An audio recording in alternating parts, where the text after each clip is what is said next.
Nuove norme per tutta la Chiesa contro chi abusa. Diffuso oggi il motu proprio del Pontefice. Tra le novità uno sportello in ogni diocesi entro il 2020. Strette di Francesco su vescovi e superiori religiosi. Un cittadino di seconda classe è chi scarta gli altri, così il Papa, incontrando in Vaticano una delegazione di Rom e Sinti. Francesco li ha incoraggiati ad andare avanti con dignità, senza rancore. Sta per nascere Campus Belpiano, le strutture della Fondazione Zeme a Borzonasca ritrovano la loro vocazione originale, saranno luogo di formazione e di aggregazione per giovani e famiglie. Solennità dell'Addolorata a San Salvatore di Cogorno, oggi inizia il Triduo, sabato alle 18 la Santa Messa in Piazza Dante con la processione verso la Basilica, domenica pomeriggio il conferimento delle cresime. 41 anni fa il ritrovamento del cadavere di Aldo Moro in via Caetani a Roma. In prossimità dell'anniversario è stato presentato a Chiavari un libro che ne ripercorre la storia a fumetti.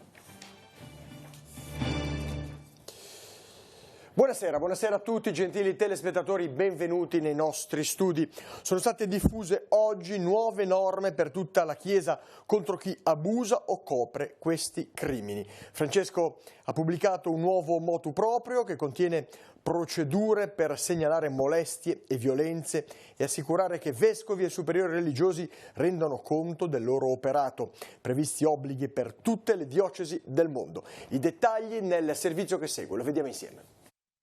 Uno sportello in ogni diocesi e l'obbligo di segnalazione al vescovo da parte dei sacerdoti che vengono a conoscenza di un abuso. Sono alcune delle nuove procedure in tema di abusi sessuali, molestie e violenze che il Papa ha pubblicato con il motu proprio Vos estis lux mundi, voi siete la luce del mondo. Resa nota oggi è in pratica la nuova legge universale che si applica alla Chiesa cattolica. I crimini di abuso sessuale offendono Dio, causano danni fisici, psicologici e spirituali alle vittime e ledono la comunità dei fedeli, scrive il Papa, ribadendo la particolare responsabilità che hanno i successori degli apostoli nel prevenire questi reati. Vediamo alcune delle novità. Intanto, il testo obbliga tutte le diocesi del mondo di dotarsi, entro giugno 2020, di una sorta di sportello accessibile al pubblico per raccogliere segnalazioni, denunce, un luogo insomma dove le persone che hanno sofferto abusi possano ricorrere alla chiesa locale sicure di essere accolte, certe che saranno protette da ritorsioni e che le loro segnalazioni saranno trattate con serietà. L'altra novità introdotta da Francesco è l'obbligo per tutti i chierici e religiosi di segnalare tempestivamente all'autorità ecclesiastica tutte le notizie di abusi di cui vengano a conoscenza, come pure le eventuali omissioni e coperture nella gestione dei casi. Vos estis lux mundi introduce poi la condotta di copertura, che consiste in azioni o omissioni dirette a interferire o a eludere le indagini civili o quelle canoniche, amministrative o penali, nei confronti di un chierico o di un religioso in merito ai delitti di abuso sessuale. Il documento del Papa, è importante precisare, tutela i minori e gli adulti vulnerabili, ma riguarda anche la violenza sessuale e le molestie conseguenti all'abuso di autorità. L'obbligo include anche qualsiasi caso di violenza sulle religiose da parte di chierici, come il caso di molestie a seminaristi o novizi maggiorenni. Il motu proprio, infine, rappresenta un ulteriore frutto dell'incontro sulla protezione dei minori che si è svolto in Vaticano nel febbraio di quest'anno. In questi giorni il Papa sta offrendo riflessioni di spessore ai fedeli di tutto il mondo, anche se le sue parole vengono rivolte durante incontri specifici. Così ha fatto oggi ricevendo in Vaticano il popolo Rom e Sinti. Nell'occasione il Pontefice ha condannato la cultura dello scarto, la sintesi nel servizio curato da Radio Vaticana. Il Papa è consapevole degli stereotipi sul popolo Rom e Sinti. Il vero problema, dice in Sala Regia, dopo aver ascoltato alcune testimonianze, non è di natura politica, sociale o culturale, ma di distanza tra la mente e il cuore. A causa di questo, spiega Francesco, ci sono cittadini di seconda classe. Ma i veri cittadini di seconda classe, aggiunge subito, sono quelli che scartano la gente. Un comportamento che il Pontefice condanna, no alle vie dello scarto, quelle costruite con gli aggettivi e il chiacchiericcio, sì piuttosto alla strada della fratellanza e della speranza in un Dio che non delude. Voi avrete un pericolo, tutti abbiamo sempre un pericolo, una debolezza, diciamo così. La debolezza forse di lasciar crescere il rancore, no? Si capisce, è umano. Ma vi chiedo per favore, il cuore più grande, più largo ancora, niente rancore, e andare avanti con la dignità della famiglia, la dignità del lavoro, la dignità di guadagnarsi il pane di ogni giorno, e questo ti porta avanti, la dignità della preghiera. Sempre guardando avanti, e quando viene il rancore lascia perdere. Poi la storia ci farà giustizia, perché il rancore ammala tutto, ammala il cuore, ammala la testa, ammala tutto. Sarà inaugurato domenica 2 giugno il nuovo campus Belpiano. Ritornate sotto la gestione diretta della Fondazione Zeme, le strutture che sorgono nel comune di Borzonasca tornano alla loro vocazione originale, ovvero quella di essere un luogo di incontro, di formazione e di aggregazione per i giovani e per le famiglie. Vediamo.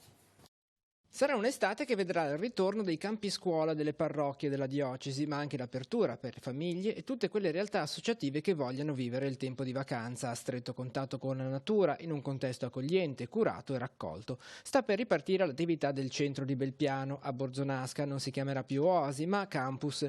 In queste settimane la diocesi di Chiavari ne ha ripreso possesso e si sta portando avanti l'opera di sistemazione e adeguamento normativo. Il 2 giugno alle 17 una celebrazione eucaristica precederà la festa per la riapertura di quello che vuole ritornare ad essere un luogo educativo e di aggregazione per le giovani generazioni e non solo. Nuovo nome che sarà Belpiano Campus, proprio per dare l'idea del luogo educativo, diciamo, no? Sì, ricreativo, ma con scopo educativo, è aperto a tutti, diciamo, ai gruppi, soprattutto perché diciamo, hanno i loro educatori e le loro presenze, ma anche come luogo di incontro di famiglie o altre possibilità.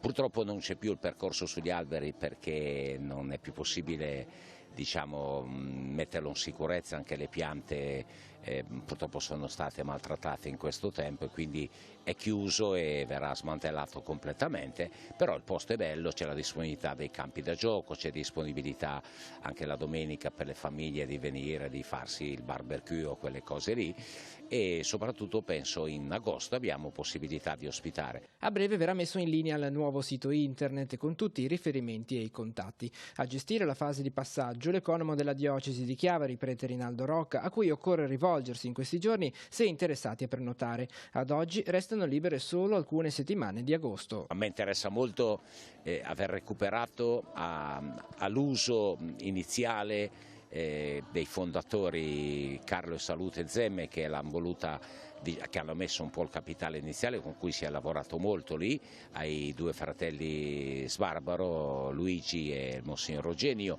che ci sono impegnati in questi anni a portarla avanti. E diciamo, e anche recuperare una bella armonia con la comunità di Belpiano. Ecco. Oltre 10 milioni per la mitigazione del rischio idrogeologico saranno destinati a 5 interventi in Liguria dal piano stralcio per il 2019 del piano nazionale del Ministero dell'Ambiente. La notizia è stata diffusa oggi dalla Regione Liguria. Tra gli interventi figura il consolidamento dell'abitato di Prato sopra la Croce nel comune di Borzonasca, al quale vengono destinati 400.000 euro circa. Il lavoro dovrà essere avviato entro l'anno in corso. La Prefettura di Genova ha approvato i progetti dei comuni di Santa Margherita Ligure, Rapallo, Lavagna, Sestri Levante e Moneglia nell'ambito del piano Spiagge Sicure Estate 2019. Verrà ora trasmesso al Ministero dell'Interno per ottenere un finanziamento che verrà utilizzato per attuare diverse attività per il periodo compreso tra il 15 giugno e il 15 settembre 2019. Il progetto si pone l'obiettivo di garantire la sicurezza dei cittadini e dei turisti attraverso un'intensificazione di servizi di pattugliamento nelle aree del territorio comunale storicamente interessate dal fenomeno dell'abusivismo commerciale e dei connessi reati di contraffazione. Tra le misure previste l'assunzione e la retribuzione di 4 operatori di polizia locale a tempo determinato, il pagamento delle ore di straordinario del personale e l'acquisto del relativo vestiario e accessori. Approvato il bilancio di Mediterraneo Servizi. La società in-house del comune di Sestri Levante chiude l'esercizio 2018 con un valore della produzione pari a 1.491.837 euro, in aumento del 23% rispetto al 2017. Cresce anche l'utile netto di euro, che ha raggiunto i 4.319 euro contro i 1.879 dell'anno precedente. Dal punto di vista tecnico si osserva inoltre un miglioramento crescente per quanto riguarda la differenza tra valore e costi della produzione che, indicando il margine operativo, rileva il trend positivo della gestione tipica, arrivata nel 2018 a più 15.352 euro, mentre nel 2014, ultimo anno della precedente gestione, era negativo per meno 1.420 euro. È il quarto bilancio consecutivo che la società chiude in positivo, con un'importante crescita del fatturato che oggi è diventato 10 volte quello del 2015, anno di avvio della partecipata comunale, spiega l'amministratore di Mediterraneo Servizi Marcello Massucco. La buona redditività degli appalti esterni a Sesti Levanto, lo sviluppo di matrimoni e congressi, la raccolta pubblicitaria sono alcuni dei settori che hanno consentito di sviluppare ampi piani di promozione territoriale. Veniamo ora in diocesi. La zona pastorale di San Salvatore di Cogorno celebra la solennità di Maria Addolorata, quest'anno con uno spazio di riflessione particolare dedicato alla fragilità dell'uomo. Sugli appuntamenti principali abbiamo intervistato il parroco. Lo ascoltiamo. La solennità di Maria Addolorata entra nel vivo nella giornata di venerdì con quale appuntamento? L'appuntamento principale è quello delle ore 17, celebriamo l'Eucarestia e come da tradizione verrà anche amministrato il sacramento dell'unzione degli infermi agli anziani e agli ammalati della zona pastorale di San Salvatore. Ringrazio anche la Croce Rossa di Cogorno che accompagna le persone che hanno bisogno a questa celebrazione così bella e nella sua semplicità anche importante. La giornata di sabato invece come si caratterizzerà? Avremo la celebrazione dell'Eucarestia in Piazza Dante, è la prima volta che celebriamo questa solennità così. Da Piazza Dante, dopo l'offerta dei fiori di tutti i bambini del catechismo, al termine della messa andiamo in processione in Basilica. Sul Sagrato della Basilica giungiamo con un momento di preghiera. Durante il percorso ogni comunità del catechismo farà un momento di preghiera, proporrà una riflessione mariana molto semplice in linea con la propria comunità, per esempio i figli invitati sulla condivisione, i figli perdonati sulla misericordia e così via. Domenica è il giorno della festa, quali saranno i punti forti? L'appuntamento principale è quello delle 18 alla sera. Quest'anno non celebriamo la messa al mattino in quanto la messa di conferimento del sacramento della Cresima della confermazione sarà al pomeriggio. Accoglieremo il vicario generale della diocesi di Chiavari che amministrerà il sacramento a tutti i ragazzi della nostra zona pastorale, che è composta da 4 parrocchie, 4 comunità, la comunità di Brecanecca, della Costa, di Monticelli e di San Salvatore.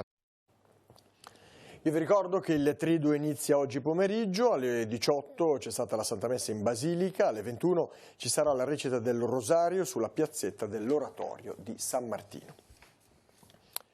Come di consueto al giovedì la linea va alla redazione del Cittadino di Genova.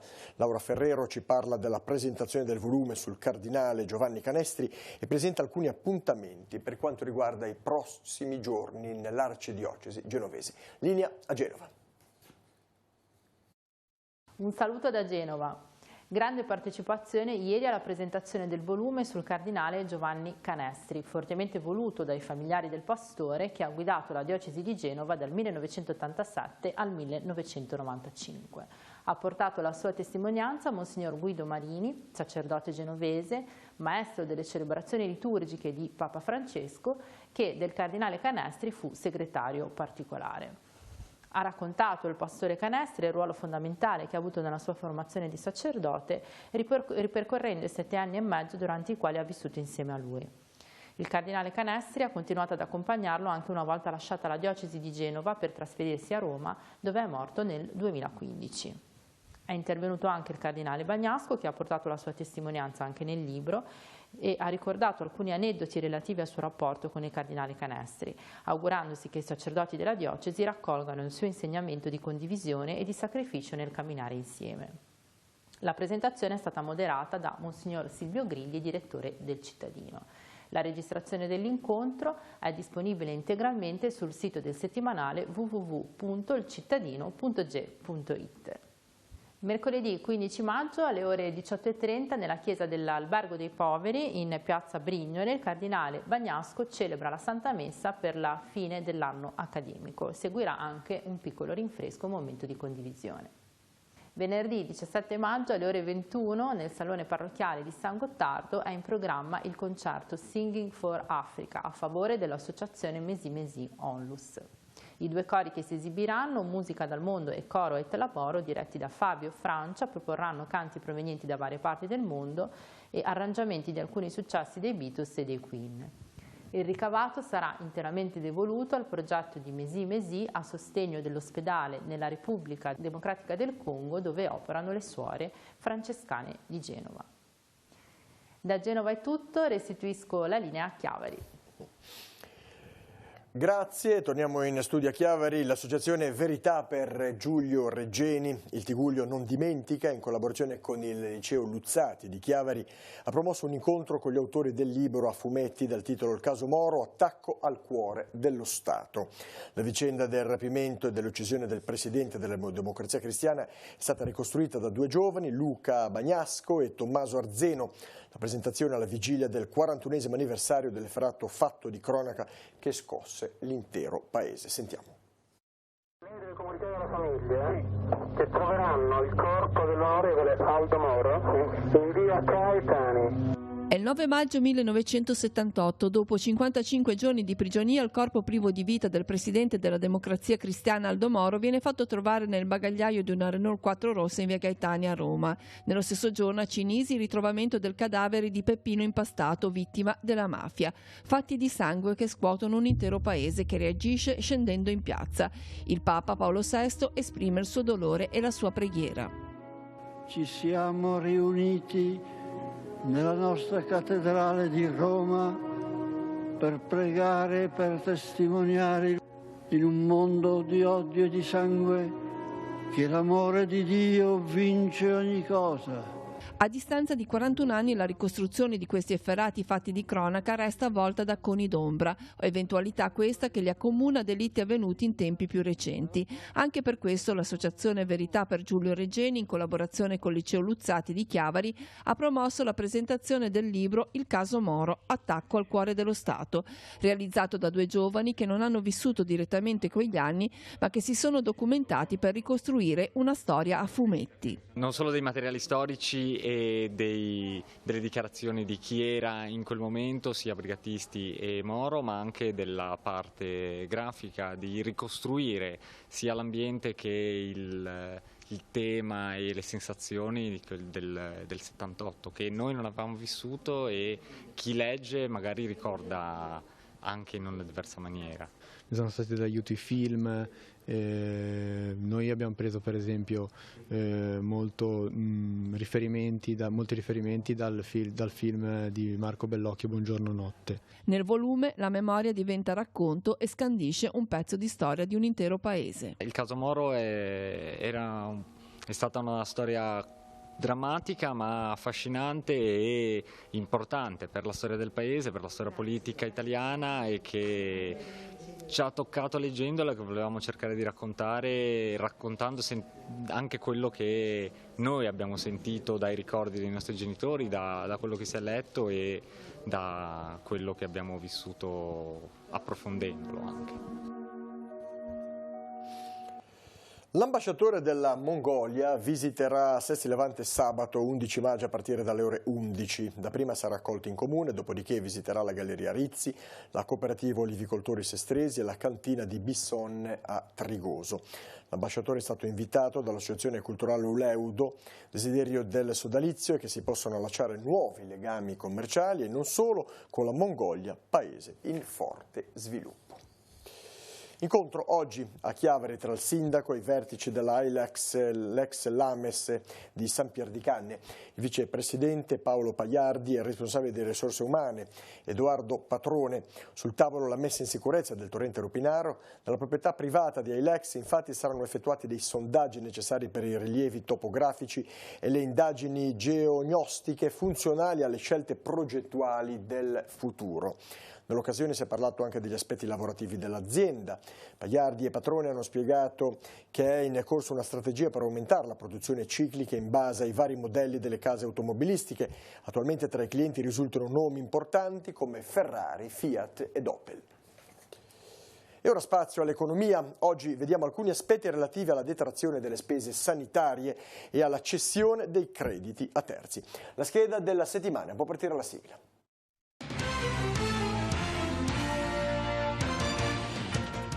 Se le spese sanitarie superano complessivamente i 15.493,71 euro al lordo della franchigia di 129,11 euro, la detrazione potrà essere ripartita in 4 quote annuali costanti e di pari importo. Sono escluse le spese relative all'acquisto di veicoli per disabili. La scelta, fatta in dichiarazione dei redditi, di rateizzazione o di detrazione in un'unica volta, è irrevocabile e dovrà essere effettuata con riferimento all'anno in cui le spese sono state sostenute. Chi nelle precedenti dichiarazioni dei redditi, avendo sostenuto spese sanitarie superiori ai 15.493,71 euro, ha optato negli anni di imposta 2013, 14 e 15 per la rateizzazione, dovrà riportare gli importi di cui è stato chiesto il rateo. Devono essere comprese nell'importo anche le spese indicate nella certificazione unica 2018 con il codice 6. L'Agenzia delle Entrate mette in rete i crediti corrispondenti alle detrazioni fiscali per lavori eseguiti sulle parti comuni degli edifici, effettuati nel 2018 per migliorare l'efficienza energetica, ecobonus, per ridurre il rischio sismico, sisma bonus, e ceduti a terzi dai condomini beneficiari delle detrazioni. Nell'area piattaforma cessione crediti del sito dell'Agenzia si potranno visualizzare, accettare o rifiutare le cessioni dei crediti comunicate al fisco dagli amministratori di condominio. Inoltre, i cessionari potranno comunicare ulteriori cessioni dei crediti ad altri soggetti. Cedenti e cessionari possono immediatamente visualizzare le singole operazioni effettuate, tenendo presente che l'accettazione e il rifiuto non possono essere parziali e sono irreversibili.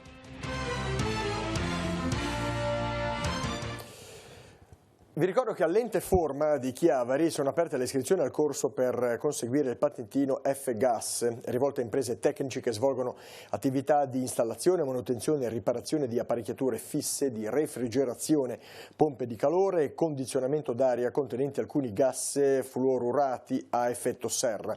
Il corso, che avrà la durata di 16 ore, prenderà il via il prossimo 28 di maggio. Passiamo alla cronaca. I carabinieri di Sestri Levante hanno arrestato un disoccupato del posto 59enne. L'uomo era sottoposto alla misura cautelare del divieto di avvicinamento per atti persecutori aggravati emessa ad aprile. Ora, con un provvedimento del GIP del Tribunale di Genova, è stato deciso l'arresto. Il 59enne è stato portato in carcere a Genova Marassi. Neirone, la strada statale 225 della Val Fontanabuona è stata chiusa per quasi 2 ore questa mattina. La caduta di un grosso albero ha di fatto bloccato la circolazione di persone e auto tra le 4:30 e le 6:15. Grazie all'imponente e veloce lavoro di Chiavari, la grossa pianta è stata rimossa intorno alle 6:15 e la statale 225 quindi è stata riaperta. Nel crollo avvenuto nelle prime ore di oggi, fortunatamente non sono rimaste coinvolte persone o cose. E ora, come di consueto, scheda degli appuntamenti per la giornata di domani. Può partire la sigla.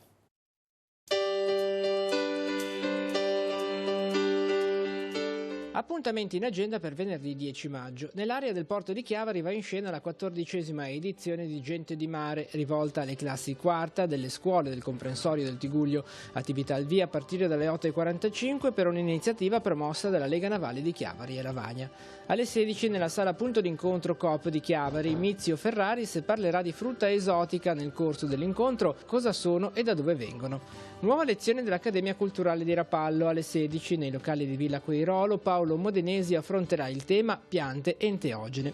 Appuntamento a Sestri Levante nell'aula magna dell'Istituto Nata De Ambrosis con il ciclo di incontri Scrivere la vita da Leopardi a Carosello. Alle 16 Mino Milani e Marcello Vaglio parleranno di Scrivere l'impossibile. Per i corsi di cultura di Chiavari alle 16 nei locali di Via delle Vecchie Mura il docente Emanuele Costa terrà una lezione di geografia sugli arabi.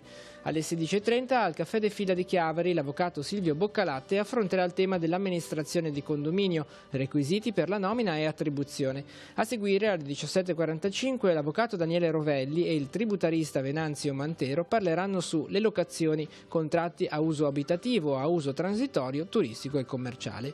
Prima giornata a Camogli con le iniziative della Sagra del Pesce, alle 19:30 in Largo Battistone, serata Ligure Cilentana.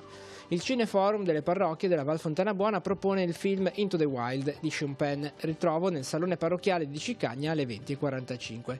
Terzo incontro del corso di primo soccorso per la cittadinanza promosso dalla Croce Verde a San Colombano Certenoli. Alle 21 all'Ascito Cuneo il dottor Canfarini Federico affronterà il tema sicurezza dei materiali esplodenti. Le staffette della libertà, Fuente della Libertà, è il tema della serata proposta dall'Associazione Spazio Aperto di Via dell'Arco a Santa Margherita Ligure, approfondimenti storici di Massimo Bisca. Sempre alle 21 Domenico Canepa e Enzo Gaggero terranno la conferenza a riconoscere le stelle nella sala livellaria di Via del Pino a Chiavari, un'iniziativa a cura dell'Associazione Culturale Il Sestante. La grande musica dei Genesis all'Auditorium delle Clarisse di Rapallo, alle 21 il concerto del Real Dream. Parliamo di sport, di vela. Sabato si disputerà nello specchio acqueo tra Chiavari e San Fruttuoso la quarta edizione della regata velica Trofeo Memorial Franco Casaretto. L'iniziativa è organizzata dallo Yacht Club Chiavari in collaborazione con l'armatore dell'imbarcazione Launois, di cui Casaretto curava la manutenzione. L'intervista di presentazione. Il prossimo è un appuntamento velico ma anche di memoria di un amico sia del vostro club sia della vela e dello sport in generale, Franco Casaretto. Sì, è una regata che viene fatta per la quarta volta in ricordo di Franco, detto Caporn, più noto come Caporn, che era la persona del porto che curava tutte le barche. E in particolare questa regata è stata voluta molto anche dall'equipaggio di Launois, che è stato campione mondiale per 4 volte, e che Franco ne curava l'efficienza. Una regata che si svolge per la quarta volta e proprio in memoria sua. Si svolgerà sabato con partenza alle 11:30 sul percorso di Chiavari, San Fruttuoso, Portofino, Chiavari. E abbiamo un certo numero di barche, le classi iscritte sono Orc, IRC e Crociera e speriamo, sembrerebbe che ci sia bel tempo, quindi speriamo anche in quello. Dal punto di vista climatico qual è la condizione migliore che attendete? L'ideale per me è un vento intorno ai 10 nodi, 8-15 andrebbe benone, mare calmo e sole. Forse non c'è tutto, ci sarà un po' di nuvolo, ci sarà un po' di onda, ma le previsioni oggi danno vento tra 8-15 nodi, mare leggermente mosso e un po' di nuvole. Per ora e lì sarebbe l'ideale.